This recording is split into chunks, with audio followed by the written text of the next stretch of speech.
My name is Emily Brennan.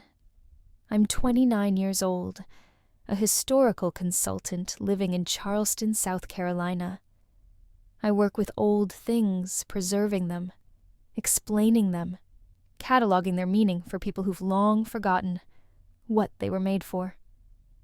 My apartment is small, neat, and quiet, much like my life. I've never been dramatic, never caused scenes. I grew up understanding that my place was to listen to, clean up after messes I didn't make, and to smile when I was invisible. That's how I lived. It wasn't peaceful exactly, but it was manageable.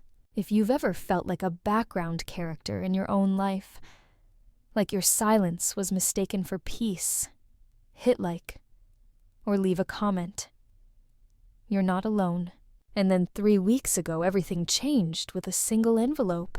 It was a pale cream color, thick with weight and formality, the kind that carried announcements of old money and final decisions. I found it wedged between a museum fundraising flyer and an electricity bill. It was from a law firm in Savannah, Georgia. No return sender, just my name in gold ink. Inside was a letter that made my hands shake. My grandfather Thomas Hawthorne had died, and somehow impossibly I was the sole inheritor of his private estate, the family trust, and a 70-year-old southern mansion known as the Hawthorne House. The only condition I had to live there for 90 consecutive days. No breaks, no exceptions. It didn't make sense. I barely knew him. Growing up, I saw him no more than 5 or 6 times, always in pressed suits, always with quiet eyes, and a polite nod like I was a distant cousin someone forgot to introduce properly. We never shared a meal. He never sent me a birthday card. If he had a voice, I couldn't remember it. My mother, Veronica, rarely spoke of him except in sharp tones. Cold man, she'd say. Full of opinions, full of silence. Don't expect much from his side of the family. So I didn't. I expected nothing from anyone. Which is why, when I sat across from the family lawyer, Mr. Kessler, I felt more numb than shocked. My mother refused to attend the will reading. She sent her regrets by email. My half-sister Monica showed up in a black designer dress and didn't speak a word to me beyond a side glance. Kessler listed the contents of the estate, the house, the assets, the remaining investments, the archival collection, and the foundation board seat. All of it. Left to me. Monica didn't interrupt until the very end. She wasn't even part of the family, she said, voice flat and cutting. Not really. I looked at her. She looked away. There wasn't a single photograph in our family home that included me. I'd checked. 2 days later, I packed a suitcase, boarded a Greyhound bus, and arrived in Savannah as the sun began to dip beneath the skyline. The air smelled of moss and salt and something older, more tired. The Hawthorne house stood at the end of a long gravel road, flanked by dying oaks, and a stone gate with faded iron scrollwork. Its windows were tall and square. Its walls were layered in ivy. Something about the house feels like it's hiding truths behind the silence. If you're intrigued by haunted legacies and buried secrets, subscribe now, so you won't miss what's next. The front porch sagged slightly, but the brass door handle gleamed like it had been recently polished. It was the kind of house that held memories like ghosts. I hesitated before stepping through the front door. Inside, everything was too still. The scent of cedar and lavender oil lingered faintly in the hall. There was no dust, no creak of disuse. It felt as though someone had just stepped out of the room and would return any moment. On the entryway table lay a folded envelope, cream with gold edges. It was addressed to Miss Emily Hawthorne. The name made my skin prickle. I had never gone by that name. My last name was Brennan, my mother's second husband, the man who raised Monica, who tolerated me, and who left before I turned 10. No one had ever called me Hawthorne. A soft sound echoed from the hall. I turned quickly. A tall man stood near the base of the staircase. He was in his late 70s, perhaps, with sharp eyes, a crisp shirt tucked into dark slacks, and a bearing that didn't lean despite age. "You must be Miss Emily," he said. "I'm Richard. I was Mr. Hawthorne's house manager for, well, almost 50 years. He didn't smile, but there was a gentleness in his voice. He didn't ask me why I was there. He simply said, "Come in. The house is ready." He showed me to a guest room on the second-floor light blue wallpaper antique vanity, a canopy bed with posts carved like twisting vines. It looked untouched, but the linens were freshly pressed. There was even a vase of white tulips on the nightstand. I hadn't told anyone I liked white tulips. That first night, I couldn't sleep. I walked the hallways instead, brushing my fingers along the rails, peeking through doorways. Every wall was lined with family portraits, some oil paintings, others sepia photographs. I found my mother as a teenager standing beside Thomas, looking polished and proud. I found Monica as a baby cradled in my mother's arms, smiling for the camera. I searched every frame for myself. I wasn't there. Not once. Not in the background. Not even blurred behind a crowd. It was like I had never existed. The next morning I wandered into the study. The room smelled of tobacco and leather bindings. An old roll-top desk sat by the window. Inside one of the drawers, neatly stacked and rubber-banded, were letters. All addressed to me, postmarked years ago. All unopened. I sat down, hands trembling. The first was dated when I turned 10. "Dear Emily, I know your mother may not give you this, but I hope one day you'll find it. I've watched from a distance quietly, and I see your strength. You are more like this family than anyone will admit." The next was dated when I graduated high school. Another when I started college. Dozens of them, all written in the same clean handwriting. All signed, "Your grandfather, Thomas Hawthorne." I didn't cry. I didn't even blink, but a part of me cracked. He had written. He had tried. Someone had kept him away. And now he was gone. But I was here. And this house held more than rooms and paintings. It held every secret they didn't want me to know. And I was ready to find them all. I spent the next 3 days exploring Hawthorne House, moving through it like someone navigating a dream that wasn't theirs. Every room was arranged with intentional grace, floral centerpieces, dustless furniture, and delicate lace curtains that moved ever so slightly when the windows creaked. Yet nothing in that house felt lived in. It felt staged, preserved. The library on the 3rd floor drew me in the most. Dozens of shelves stretched from floor to ceiling, filled with leather-bound volumes, journals, and antique atlases. There was a strange comfort in that room, the scent of old paper, the soft tick of a grandfather clock in the corner. It felt like a place that once held whispers, secrets no one dared to write down. It was there, tucked between 2 heavy volumes on family genealogy, that I found a photograph unlabeled, slightly curled at the edges. 4 people stood in front of the Hawthorne estate gates: Thomas Hawthorne, my mother, Veronica Monica, and a small child face turned halfway, wearing a white ribbon. I stared at the child for a long time. Something in her posture and the way her hand clutched the side of her dress made my breath catch. That was me. I was certain of it, but the face had been scratched out. Deliberately.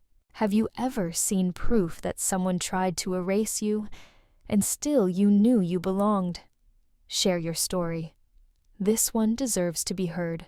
I flipped the photo over. In faded ink it read, "Summer, 1997, the family we choose." I didn't sleep that night. I kept thinking about those words, the family we choose. Someone had chosen to erase me. The next morning, Richard met me in the dining room. He set down a silver tray of coffee and said quietly, "The attic key is in the top drawer of your grandfather's desk. I suggest you use it today, before they come." "Who's coming?" I asked. He didn't answer. The attic door groaned when I pushed it open. Dust floated in narrow beams of light. Old trunks lined the walls, and a cedar wardrobe stood at the back, half covered by a yellowing sheet. Inside the wardrobe, tucked between layers of folded linens, I found a box, wooden, locked, but someone had left the key beside it tied with a thin red ribbon. I opened it slowly. Inside were documents, letters, photos, a birth certificate. Mine, but with a different last name. Not Brennan, not Hawthorne. Ellis. Emily Ellis. My hands trembled. I unfolded a letter sealed in wax. It was addressed to Thomas. "I don't care what she told you. Emily is your granddaughter, and you have every right to know her. If I don't survive this, please tell her who she is. Don't let them erase her the way they erased me." It was signed Margaret Ellis. That name didn't appear in any family tree I'd seen. I stood frozen, heart-hammering. Every piece of information I'd been given about who I was, where I came from, began to unravel. That night, I stood in the garden behind the house. The trees rustled in the wind, and moonlight lit the stone path. I heard footsteps behind me. It was Richard. "Margaret Ellis was your grandfather's only daughter," he said quietly. "Veronica, it was not." I stared at him, unable to speak. "She died when you were just a baby," he continued. "Car crash. There were questions, rumors, but your grandfather never stopped looking for you. Your mother, she stepped in, claimed you were hers. Thomas knew something wasn't right. But by the time he uncovered the truth, the damage had already been done." I felt my knees weaken. So who am I to Veronica? Richard looked at me, a sorrow in his eyes I couldn't measure. An inconvenience, he said, a reminder, a truth she tried to bury. I sat on the stone bench, trying to breathe through the storm inside me. "I don't understand," I whispered. "Why would she do that? Why raise me at all?" He hesitated, then sat beside me. "Sometimes," he said, "people believe controlling a story is the same as erasing its pain. Your mother, Veronica, wanted what Thomas could never give her. Respect. Legacy. When he left everything to Margaret, not to her, it broke something in her. And when Margaret died, you became leverage. She made herself your mother to get closer to what she always thought was hers." The garden spun slightly around me. I couldn't tell if it was the wind or the truth unraveling. I found a photo, I murmured, with my face scratched out. He nodded. "They never wanted you to remember." That night, I pulled out every file I could find in the house. Family records, baptismal papers, medical documents, school enrollment. All listed me as Veronica's daughter. Every detail carefully altered legal on paper. False in truth. But it wasn't until the next day, when I walked into the old greenhouse out back, that I met someone who confirmed everything. A young woman about my age stood among overgrown vines, pruning shears in hand. She looked up startled. "I didn't think anyone was supposed to be here. I live here. Now," I said. "You." She wiped dirt on her jeans. "Used to work for your family. As the gardener. Fired last year." I nodded toward the plants. "Didn't seem to stop you." She smiled faintly. "No one takes care of this place. Thought I'd try. It's hard to forget a house like this." "What's your name, June?" There was a pause. "You're Emily, aren't you?" she asked. "The real daughter." I stiffened. "What do you mean?" Real June looked around cautiously, then lowered her voice. "I overheard things before I got fired. Your sister, Monica. She said something to your mom. If she finds out she's not really one of us, what then?" She hesitated. They were burning papers. I couldn't see what, but they were scared. My pulse picked up. "Why are you telling me this now?" "Because you look like her," she said softly. "Like Margaret. I saw a photo once in the old greenhouse shed. You have her eyes." June handed me something from her pocket, a locket. Inside was a photo of a woman I'd never seen before. Brown hair, kind eyes, soft features that matched mine, more than anyone in Veronica's family ever had. "She kept this in the greenhouse?" I asked. She nodded. "Behind a loose brick." I closed the locket in my palm. Everything was falling apart and falling into place at the same time. By the end of that week, I'd requested a DNA test. Richard helped me collect what I needed: a hairbrush from Veronica's old bedroom, a toothbrush left behind in Monica's travel kit. We mailed it to a private lab in Boston. 3 days later, the result came in. Probability of maternity, 0%. Veronica Brennan was not my mother. I sat on the library floor for hours after that. No tears, no rage, just silence. Silence thick enough to choke, but something beneath that silence felt like freedom. For the first time in my life, I wasn't who they said I was. I was someone else, and I was finally starting to remember her name. I didn't leave the house for 3 days after the DNA results arrived. I stayed mostly in the library, surrounded by the weight of old books and the smell of ink and dust, trying to stitch together the pieces of a life that had never truly belonged to me. The confirmation that Veronica wasn't my mother didn't make me cry. I wasn't even surprised. It only made the silence of the house feel sharper, more deliberate, like every wall had been watching me lie a lie. Richard brought me tea in the late afternoons, leaving the tray quietly at the door without asking questions. He gave me the dignity of space and the comfort of presence, and that balance, gentle, unspoken, meant more than any apology could. On the morning of the 4th day, I went into the study and opened the safe behind the portrait of Thomas Hawthorne. I'd seen the outline of it before, but never tried to unlock it. This time, I entered the code etched faintly into the underside of my grandfather's pocket watch, a 12:16. Margaret's birthday, I realized. Inside the safe was a stack of documents, a sealed envelope, and a USB drive. I opened the envelope first. It contained a handwritten will, not the one I'd seen at the lawyer's office. This one was dated 6 months earlier, and bore my grandfather's full signature. To be opened only in the event of interference with my official will. My heart pounded as I read. "I leave everything Estate Trust Foundation archives to Emily Ellis, daughter of Margaret Ellis, and my only grandchild by blood. If this is contested, refer to the enclosed evidence and contact the attached witness, Richard Halston." Below that stapled was a notarized letter signed by Richard. He had known everything. He had watched the cover-up unfold, had been forced into silence, but had kept proof in case the truth was ever needed. I plugged the USB into my laptop. There was one file. A video recorded in my grandfather's study, time-stamped just 2 weeks before his death. He looked thinner than I remembered, shoulders narrower, eyes dimmer, but his voice was steady. "Emily, if you're watching this, then you already know some part of the truth. You're not Veronica's daughter. You never were. Your mother, Margaret, was my light, my shame, and my greatest regret. I wasn't the father she needed. But I want to be the grandfather you deserve. This house, this history, it's yours.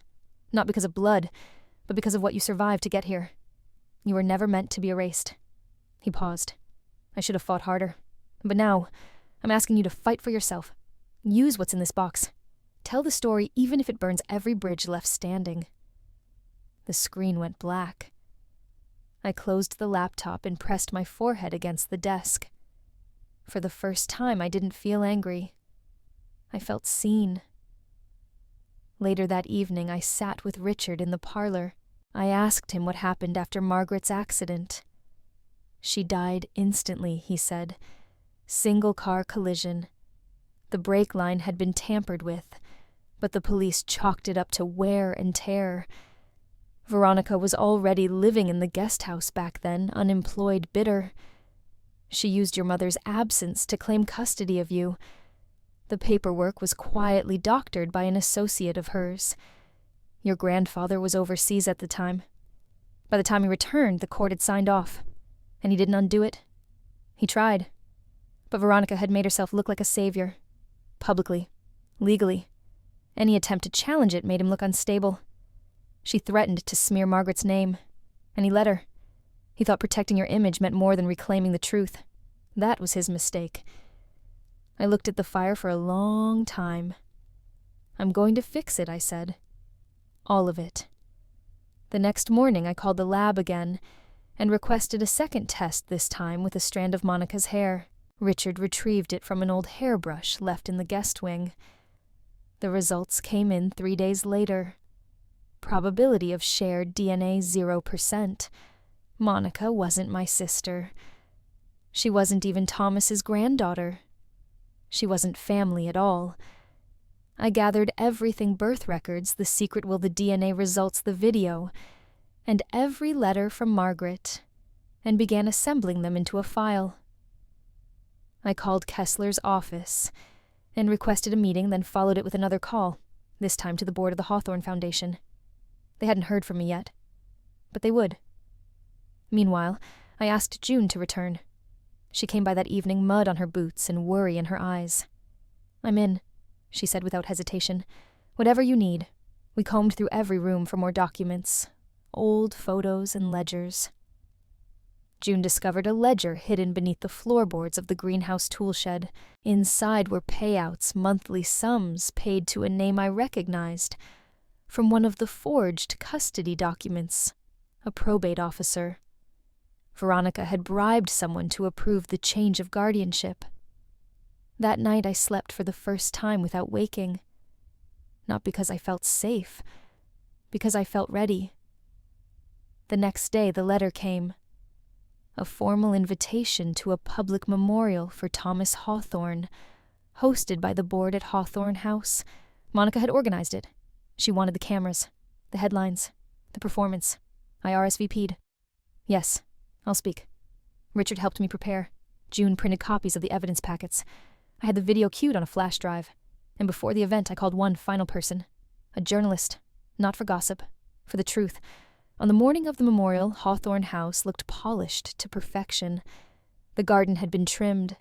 Candles lined the path. Servers carried trays of wine and carefully arranged hors d'oeuvres. Guests in tailored suits murmured condolences and admired the architecture. Monica stood at the front in a sleek black dress and pearls, thanking donors.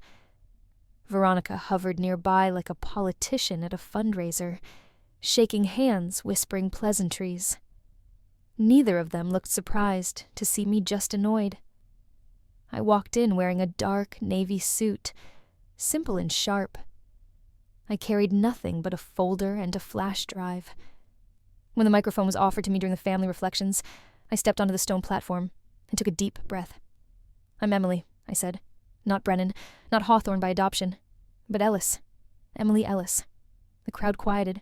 For years I was told who I was, what I wasn't. I was erased from family photos, omitted from stories, treated like a placeholder instead of a person. I looked toward Monica and Veronica. I was told that blood doesn't matter, but apparently it mattered enough for them to pretend I had none. I plugged in the flash drive. The screen lit up behind me, and Thomas's voice filled the garden. They couldn't move. They couldn't look away. As the video ended, I opened the folder.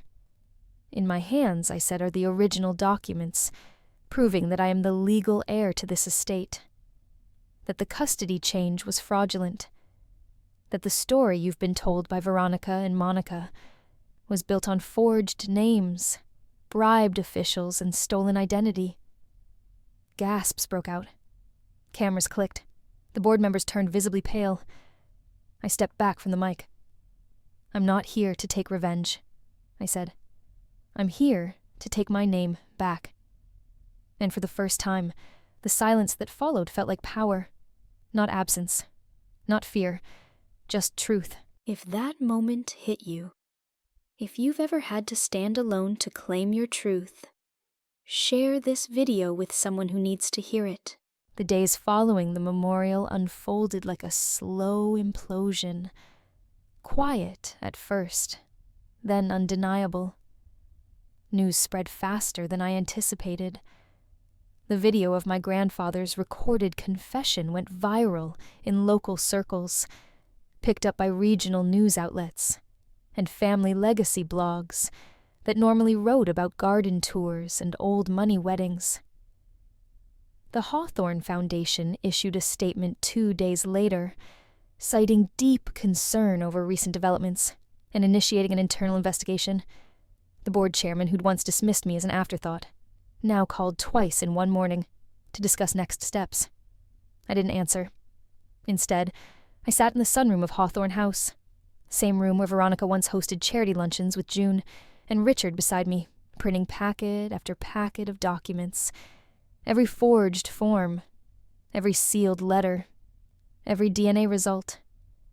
By the time we finished, I had a binder thick enough to crush a lie flat. That Friday, Monica showed up at the estate without warning. She didn't knock. She just marched inside like she still belonged. "You think this little show changes anything," she snapped. She looked thinner, not in a graceful way, but like someone unraveling under stress and caffeine. "I think it changes everything," I said calmly.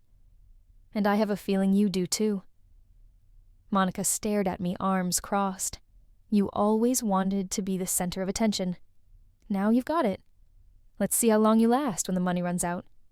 I didn't flinch. I was never after the money. She laughed hollow. "Then what the hell are you after?" "My name." Monica's expression flickered something like disbelief, something like fear. "You have no idea what you've started," she whispered. She left the way she came, in sharp heels against old wood floors, perfume, trailing behind like a retreating storm. That night, I opened the last sealed envelope in my grandfather's safe. It was addressed simply, "To be read when you feel ready." Inside was a letter 5 pages long in my grandfather's steady handwriting. "Emily, I didn't raise you, but I've loved you since the day you were born. I failed Margaret. I let the world believe lies because I thought protecting the family name was more important than fighting for what was right. But legacy without truth is just vanity. I've spent years preparing this house for your return, not in decoration, but in truth. Everything you need is here. Every truth I couldn't say aloud lives in the shadows of this place. I hope you shine enough light to make them visible." He ended with a line I would read again and again in the weeks to come.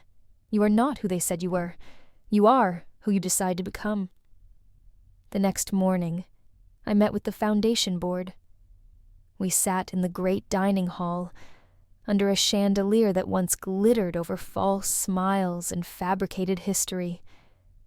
I brought no lawyer, no entourage, just my binder. They were careful with their words. "We want to resolve this delicately," one of them said. I smiled. "So do I. Would you be willing to sign over partial management of the foundation to maintain stability?" I opened the binder, turned it toward them. "I'll make this simple," I said. "I'm not signing anything until this board acknowledges in writing that the previous will was forged, that my identity was concealed deliberately, and that all operations during that time will be audited, publicly." The room shifted. Some faces went pale. Others stiffened. "This could damage the Hawthorne name," a woman said. I leaned forward. "Then perhaps the Hawthorne name needs to be damaged, or rebuilt." By the end of that meeting, they had agreed unwillingly, but completely. A week later, the foundation issued a public apology, and I was officially instated as the sole legal heir and lead trustee of all family assets. I didn't move into the master suite. I moved into the 3rd-floor library and turned the adjoining room into an archive and writing space. I didn't replace the staff. I kept Richard. I hired June full-time to restore the garden. The rest of the house stayed untouched, preserved. Not for me to live in, but for truth to breathe in. One rainy afternoon, while organizing old letters in the archive, I found a journal that once belonged to Margaret. Her handwriting was hurried, slanted, but deeply human. I don't care if they remember my name. I just want her to grow up unafraid of silence. I closed the journal, hands shaking. I had grown up inside silence, but I was no longer afraid of it. The next week I hosted a gathering. Not a gala, not a fundraiser, a remembrance. I invited people from Margaret's side. Names I found in the old journal's letters, postcards. Former co-workers, friends. I invited the local press, and I told the full story start to finish. I showed the documents, played the video again, and I stood on the front steps of the house and said, "My name is Emily Ellis, and this house, this name, this history, none of it means anything if we keep pretending our silence is noble. So today, I'm reclaiming it, not to wear like a crown, but to carry like a torch." Applause wasn't thunderous, but it was real, and when I looked out across the crowd, I didn't see legacy. I saw people. I saw truth. Veronica didn't show. Monica sent a lawyer asking for a settlement. I declined. That chapter was over. That night, I sat in the music room, Margaret's locket around my neck, her photo finally framed on the mantel. The house didn't feel haunted anymore. It felt awake, and so did I. 2 weeks after the memorial, I stood barefoot in the garden just after dawn, dew soaking the hem of my pajama pants. The roses had bloomed again. June said it was rare for them to blossom twice this late in the season, but I wasn't surprised.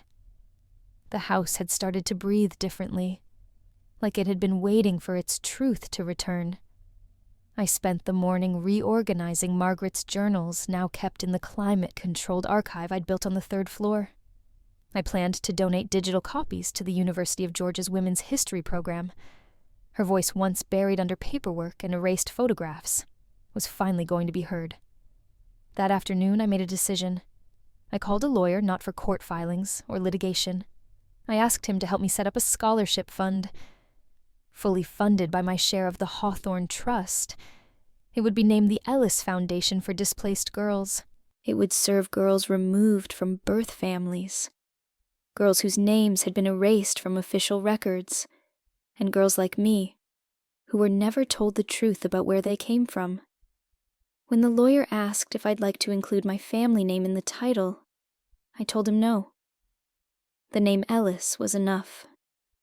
The day after the fund launched, I received a letter in a thick white envelope with gold trim Veronica's stationery.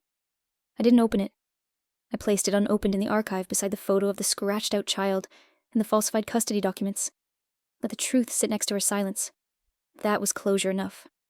Monica tried again this time, not with a lawyer, but with a voicemail. "You've won, okay? You got what you wanted. We're moving out of the townhouse. Mom's back in therapy. I don't know what's left. I guess I just want to know what you're going to do next." Burn it all down. I didn't return the call.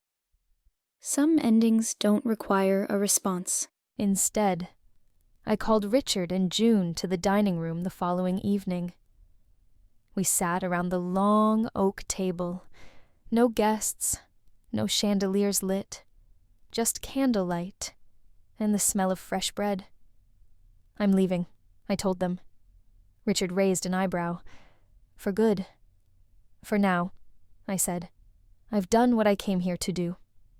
June nodded slowly. "Where will you go?" "I'm thinking Boston. There's a museum there, small, but with a strong archival wing. I applied to consult on a new exhibit about women who were written out of history." Richard smiled. It was soft approving, maybe a little sad. "I'm leaving the house in your care," I said to him.